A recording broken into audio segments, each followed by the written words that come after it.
Hello and welcome to America in Focus, powered by the Center Square. I'm Dan McCaleb, Vice President of News and Content at the Franklin News Foundation, publisher of the Center Square Newswire service. Joining me today, as he does each and every week, is the Center Square's Washington, D.C. Bureau Chief, Casey Harper. Casey, this week, Congress held a hearing on what Republicans say are woke policies within the U.S. military, policies that the GOP says endangers U.S. security by, among other things, significantly hindering recruitment efforts. Tell us about this. Yeah, this is a very interesting story and has big implications. I think it's worth addressing first this word that has become so politicized, woke, and I think people might struggle to define it. On one side of the political spectrum, the word woke engenders a kind of rage and frustration at the way that certain ideas are being pushed on people. On another side of the political spectrum, when someone hears woke, they kind of roll their eyes and say, here we go again. What even is that?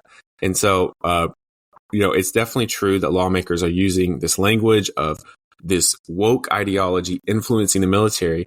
But what they really mean by that is this.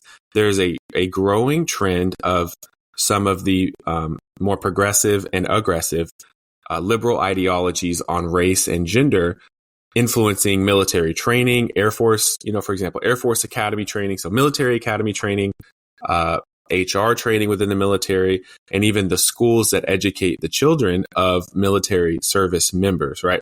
And so, I'm sure whether our listeners have experienced it personally or they've just read about it and heard about it on the news, these ideas are maybe more so even than other parts of the country being pushed in the military level because of really the federal government's role. And the federal government, for a variety of reasons, partially President Biden, but even before him, has embraced the DEI, critical race theory, you can call it woke, agenda. And they've really mandated that it be implemented. Right, exactly. They've mandated that it be implemented across all parts of the government. And as a result, the military has been more quickly pushed into that camp. And so there's a lot of questions, I think good questions being raised by lawmakers and service members saying, wait a minute, does this actually help military readiness? Is this a good use of taxpayer funds? And does this hurt unit cohesion, or does this bring division within the ranks of the military? Casey, the military, the Department of Defense, they really have one primary responsibility, and that has to do with national security. Of course, there's the Russia-Ukraine war is almost at its second year mark. You've got the Hamas terrorist attack against Israel that prompted Israel to invade Gaza, to go after Hamas. The U.S. is financially supporting Israel and Ukraine in their efforts, providing weapons and other things.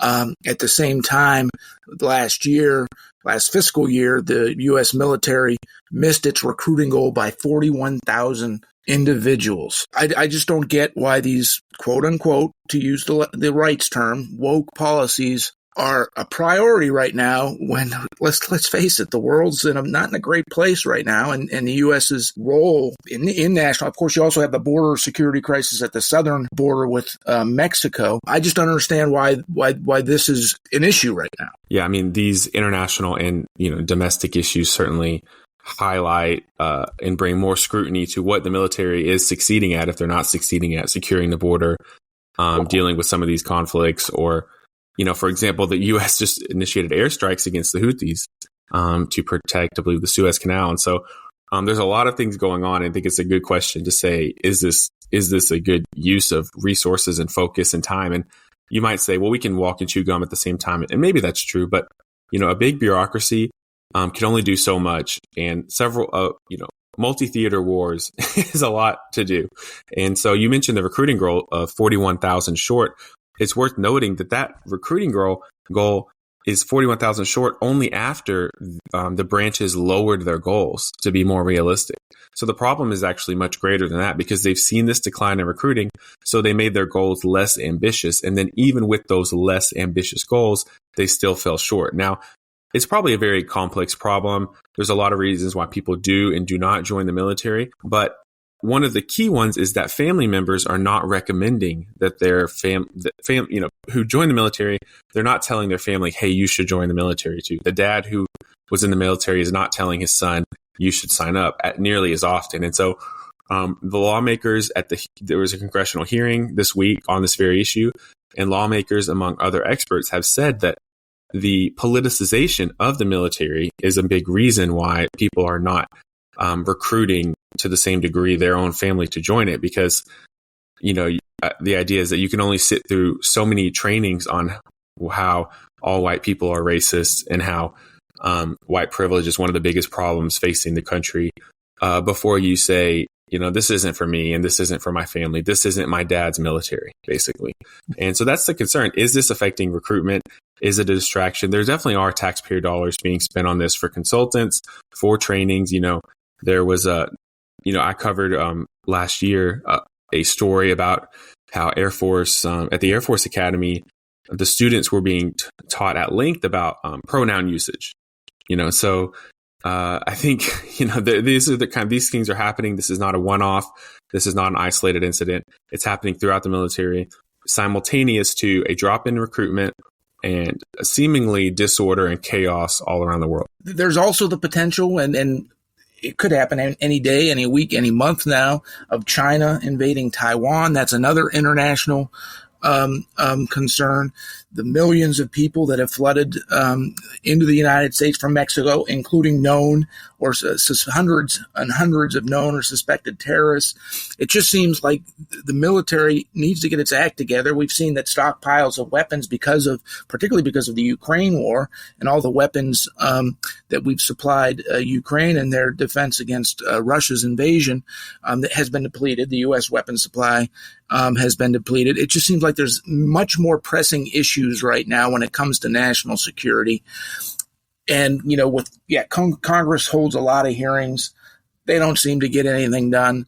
So I don't know what the answer is from here. And I think, I want to highlight one problem. I think the is this a distraction question is a really good one. There's another one that if you study military history or even just listen to modern military experts and generals, morale and unit cohesion is a fundamental part of military readiness and military strength. From the outside of the military, we might think about it like a corporation. And if it could be, a big corporation has to have some DI trainings, as long as the bottom line stays okay, they can probably do that.